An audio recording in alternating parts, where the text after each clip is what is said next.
सबसे पहले वीडियो की शुरुआत मैं एक स्पेशल दुआ में करना चाहूँगी अपनी प्यारी सी एक सब्सक्राइबर को कि जिन्होंने दुआ की ख़ास और ख़ास रिक्वेस्ट की है अपने बेटे के लिए जिसका नाम सुलेमान सईद है। आप दुआ करें कि इस बच्चे का ऑटिज़म जल्द से जल्द सही हो जाए। अल्लाह ताला इसको शिफाए कामना और आजला अता करे। अल्लाह ताला माँ बाप की आँख का तारा बनाए रखे, माँ बाप को इस बच्चे की खुशियाँ देखना नसीब हो, आमीन सुम्मा आमीन। चलिए शुरुआत करते हैं आज की प्यारी सी वीडियो की। औज़ु बिल्लाहि मिनश शैतानिर रजीम, बिस्मिल्लाहिर रहमानिर रहीम, सल्लल्लाहु अला सय्यदना मुहम्मद व आलिहि वसल्लम। अस्सलामु अलैकुम वरहमतुल्लाहि वबरकातुहू। तमाम प्यारे दीनी बहनों और भाइयों को उम्मीद करती हूँ हमेशा की तरह आप लोग सब ठीक ठाक होंगे, खैर खैरियत से होंगे अपने घरों में। अल्लाह करे आप सब शादो आबाद हों, तमाम परेशानियाँ जिसमें जो मुब्तला है अल्लाह करे सब जल्द से जल्द दूर हो जाए आप लोगों की। दोस्तों, अनगिनत ऐसी क्वेरीज़, ऐसे कमेंट्स मुझे मौसूल हो रहे हैं जो सिर्फ़ और सिर्फ एक कॉमन मसले के बारे में है, और वह ये कि सिस्टर हम इस्तिग़फ़ार कर रहे हैं लेकिन हमारे मसाइल हल नहीं हो रहे। जितना भी इस्तिग़फ़ार करते हैं हमें साल होने वाला है, हमें 6 महीने हो गए, हमारा इस्तिग़फ़ार काम क्यों नहीं कर रहा। आज मैं एड्रेस करूँगी उन 5 पॉइंट्स को जिनकी वजह से ब्लॉकेजेस हैं हमारे रिस्क की राह में इस्तिग़फ़ार करने के बावजूद। हो सकता है आप में से बहुत सारे लोग इन 5 में से किसी पॉइंट को या पाँचों पॉइंट्स को जानते ना हो। उनका जानना इसलिए ज़रूरी है कि हो सकता है उनकी रिस्क की राह में हायल रुकावटें इन 5 पॉइंट्स को फॉलो करने से पूरी हो जाए। चलिए शुरू करते हैं आज की वीडियो।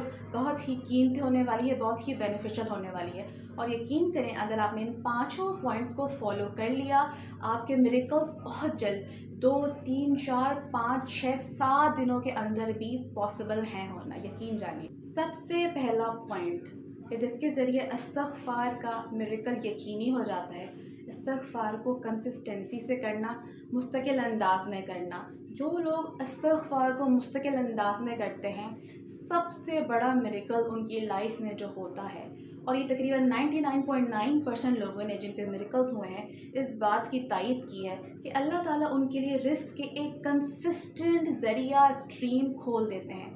मैंने ख़ुद इस बात को नोटिस किया है, जितने भी लोगों ने मिरेकल्स शेयर किए हैं जॉब से मुतालिक, रिस्क से मुतालिक, पैसों से, मालो दौलत से मुतालिक, अल्लाह ताला ने कंसिस्टेंटली इस्तिग़फ़ार करने वालों के लिए रिस्क का एक ऐसा ज़रिया खोल दिया जो कि ना ख़त्म होने वाला है। अल्लाह ताला मुस्तकिल मिजाजी से इस्तिग़फ़ार करने वालों के लिए एक ऐसा पायदार और दूररस ज़रिया बना देते हैं, बल्कि मल्टीपल इनकम स्ट्रीम्स उनको प्रोवाइड करते हैं जो कंसिस्टेंसी के साथ इस्तिग़फ़ार करते हैं। इसलिए सबसे ज़रूरी पॉइंट ये है कि आप दिल के फोकस के साथ, माइंड के फोकस के साथ कंटिन्यूसली इस्तिग़फ़ार करें। इस्तिग़फ़ार को कंसिस्टेंसी करने के साथ साथ आपके माइंड में ये होना चाहिए कि इस्तिग़फ़ार 100% काम करता है। जब आप इस माइंडसेट के साथ इस्तिग़फ़ार पढ़ेंगे तो आपका इस्तिग़फ़ार बहुत जल्द काम करेगा, बहुत जल्द आप मिरेकल्स देखेंगे इंशाअल्लाह ताला।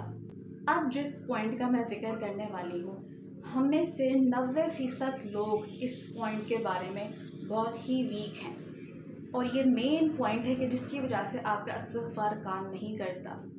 जब मैं आपसे डिस्कस करूँगी कि क्या पॉइंट है तो आप यकीनन मेरे साथ इस बात की तायीद करेंगे, और वो पॉइंट ये है कि हम अपनी नमाज़ों को प्रॉपर टाइम और प्रॉपर फोकस नहीं देते। ये एक ऐसा पॉइंट है कि जो यकीन करिए अगर फॉलो कर लिया जाए पूरी तरह तो इसके रिज़ल्ट्स बेहतरीन हैं। जब हम नमाज़ों में जल्दी करते हैं, नमाज भाग भाग के पढ़ते हैं, हम में से बहुत सारे लोग सजदों में वक्त नहीं लगाते। आप यकीन करें जब हम दुनिया के पीछे भागेंगे, नमाज़ों को छोटा करेंगे, सजदों को लंबा नहीं करेंगे तो हमें हमारी मर्ज़ी के रिज़ल्ट्स नहीं मिलेंगे। रिज़ल्ट्स हमारे प्रोलॉन्ग कर दिए जाएंगे, डिले कर दिए जाएंगे। एक बहुत ही बेनिफिशियल टिप मैं आपको देती हूँ इस पॉइंट से रिलेटेड, और वो ये कि 5 वक्त की नमाज़ों में से हर नमाज का एक सजदा पूरी तरह 100% सिर्फ़ और सिर्फ अल्लाह की ज़ात और अल्लाह की मोहब्बत को अपने दिल में समाने के लिए डेडिकेट करें। वो सजदा 2 मिनट का भी हो सकता है, वो सजदा 5-10 मिनट का भी हो सकता है, लेकिन वो सजदा सिर्फ़ और सिर्फ दुनियावी चीज़ों से परे हट कर सिर्फ़ और सिर्फ अल्लाह की ज़ात के लिए करें। देखिए अल्लाह ताला को कितना ज़्यादा नवाजेंगे। सिर्फ़ और सिर्फ दुनियावी चीज़ों के पीछे भागना नहीं है, अल्लाह ताला से अपना कनेक्शन बिल्ड करना है, तभी अल्लाह ताला आपके सारे आसानियों के दरवाज़े खोलेंगे। आते हैं तीसरे पॉइंट की तरफ। जब हम इस्तिग़फ़ार करते हैं तो माइंड में एक इम्पॉर्टेंट पॉइंट को ज़रूर रखें आपके जहन में, आपके दिल में पशेमानी होनी चाहिए। पशेमानी किस चीज़ की? उन पास्ट किए गए गुनाहों की जो आपने कमिट किए हैं, वो सारे गुनाह के जिस पे आप नदामत रखते हैं। यकीन जानिए ये बहुत इम्पॉर्टेंट पॉइंट है। हम सिर्फ ज़ुबान से अस्तगफिरुल्लाह अदा कर रहे होते हैं, लेकिन अगर नदामत नहीं है उस इस्तग़फ़ार के साथ, तो यकीन जानिए वो इस्तग़फ़ार बिल्कुल बेकार है।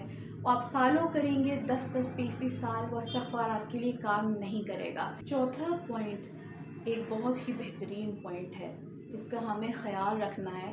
अपने रिस्क के रुकावटों को दूर करने के लिए इस्तग़फ़ार करने के बावजूद जो मौजूद हैं, जो जहाँ वहाँ वैसे ही मौजूद हैं। वो चौथा पॉइंट ये है कि सिर्फ़ ज़बान से लफ्ज़ अस्तग़फ़िरुल्लाह की अदायगी ज़रूरी नहीं है। हमें इस बात का पता होना चाहिए कि हमारी हर हरकत पे, हमारी हर नक़्ल व हरकत पे अल्लाह की नज़र है। अल्लाह ताला हमें देख रहा है, और अगर हम गलत करेंगे, हम गुनाह करेंगे, अल्लाह ताला यकीनन उसकी सज़ा हमें देंगे। तो इस बात की रियलाइज़ेशन के साथ हमें इस्तग़फ़ार पढ़ना है, और ऐसा इस्तग़फ़ार बहुत जल्द कबूल होता है। कुरान करीम में अल्लाह ताला ने इरशाद फरमाया है, एक आयत जिसका मफ़हूम है कि मैं बंदों को इस तरह देखता हूँ। अल्लाह की नज़र बंदों पर ऐसे होती है जैसे एक शिकारी की नज़र शिकार पर होती है। यानी अल्लाह ताला एक एक हमारे मूव को इस तरह जांच रहे होते हैं, परख रहे होते हैं। तो आप ये ना समझिए खुदा ना खास्ता कि अल्लाह ताला हमारे कामों से, हमारी नक़्ल हरकत से गाफिल है, बिल्कुल भी नहीं। अल्लाह ताला हमसे हर चीज़ की एक्नॉलेजमेंट रखते हैं। अल्लाह ताला हमसे हिसाब किताब करेंगे, दुनिया में नहीं बिल्कुल आखिरत में करेंगे। चलिए चलते हैं 5वें इम्पॉर्टेंट पॉइंट की तरफ, और वो ये है कि अपनी दुआओं को महदूद ना रखें। अल्लाह रब्बुल इज़्ज़त से खुल के मांगें, बेपनाह मांगे, हर चीज़ का, हर शय का, हर दुआ को एक्सट्रीम लेवल मांगे। अल्लाह ताला को बंदे का मांगना बेइंतहा पसंद है। जब आप बग़ैर लिमिट्स के साथ अल्लाह से मांगेंगे, अल्लाह ताला बहुत खुश होंगे, आपको सोच से बढ़ के अता करेंगे। तो बिल्कुल कोई बाउंड्रीज़ न रखें अल्लाह से मांगते हुए, अल्लाह से दिल से कनेक्ट हो के मांगे। देखिए अल्लाह ताला कितनी आसानियाँ आपके लिए पैदा करते हैं, कितने रास्ते आपके लिए रिज़्क़ के खुल जाते हैं, कितनी सेहत के मसाइल आपके हल होते हैं, जो परेशानी है आपकी दूर होती हैं इंशाअल्लाह ताला। ये सिर्फ़ और सिर्फ अल्लाह से क़ुर्बत के बाद नसीब होता है। मुझे यकीन है मेरे प्यारे दोस्तों, इन तमाम पॉइंट्स का आप ख़याल रखेंगे, और स्पेशली वो लोग जिनकी क्वेरी थी कि हमारा इस्तग़फ़ार हमें लगता है कबूल नहीं हो रहा, बिल्कुल भी नहीं। इन पाँचों पॉइंट्स को मद्देनज़र रखिए, अपना इस्तग़फ़ार करें दिल से, दिमाग से, अल्लाह का ख़याल रखिए, अल्लाह ताला को फ़ोकस बना के देखिए कैसे 2 से 3 दिन के अंदर आपके काम होने शुरू हो जाएंगे। और जब आपके मिरेकल्स हो जाए इंशाअल्लाह ताला जल्दी जल्दी, मुझे राबिया अहमद को दुआ में याद रखिएगा। अपना ख्याल रखिएगा। Take care. अल्लाह हाफ़िज़।